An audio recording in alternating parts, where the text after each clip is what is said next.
பழங்கால தமிழகத்தின் தகடூர். தகடூரை தலைநகராக கொண்டு ஆட்சி செய்தவர் அதியமான். அதியமானின் மறுபெயர் எழினி. அவருடைய மகன் பெயர் முகுட்டு எழினி. அதியமான் சங்ககால புலவரான ஔவையாரின் நெருங்கிய நண்பர். வேள்பாரியை போலவே அதியமானும் கொடைக்குணம் கொண்ட கடையேழு வள்ளல்களில் ஒருவர். அவரது கொடைத்தன்மையின் தனிச்சிறப்பு என்னவென்றால், தனக்கு மிஞ்சியதை மற்றவர்களுக்கு அள்ளி கொடுப்பது மட்டுமல்லாது, தன்னுடைய அரிய பொக்கிஷங்களையும் மற்றவர்களுக்கு கொடுக்கக்கூடிய தாராள மனப்பான்மை. ஒரு நாள் சாகாவரம் தரக்கூடிய மிக அரிய வகை நெல்லிக்கனி ஒன்றை மலைக்காட்டிலிருந்து அதியமான் பெற்றார்.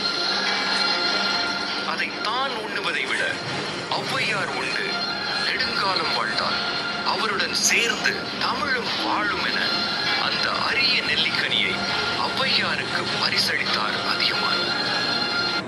தன் போர் ஆயுதங்களை ஔவையாரிடம் பெருமையுடன் காண்பிக்கிறார் தொண்டைமான். அதற்கு ஔவையார் அவருடைய மின்னும் ஆயுதங்களை புகழ்ந்து பாடுகிறார். ஆனால் அப்படி மின்னுவதற்கான காரணம் தொண்டைமானின் ஆயுதங்கள் பயன்படுத்தப்படாமல் இருப்பதனாலேயே என்று பஞ்ச புகழ்ச்சியாக புறநானூற்று பாடலொன்றில் கூறுகிறார்.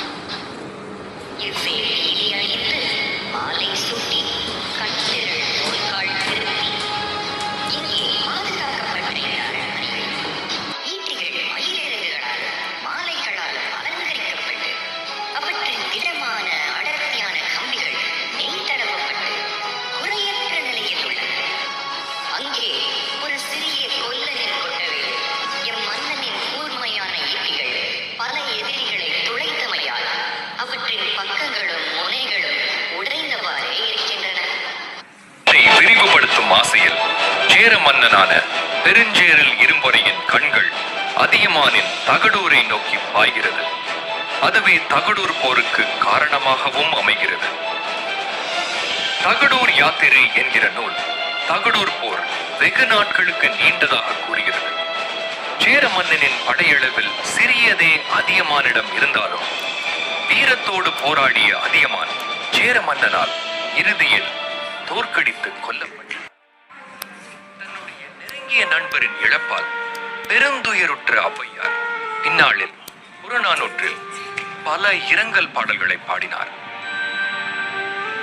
அதியமான் அஞ்சியின் கொடைத்தன்மை ஔவையார் மூலமாகவும் ஔவையாரின் சங்கத்தமிழ் மூலமாகவும் நம் நினைவில் என்றென்றும் வாழும். அதியமான் நெடுமான் அஞ்சி.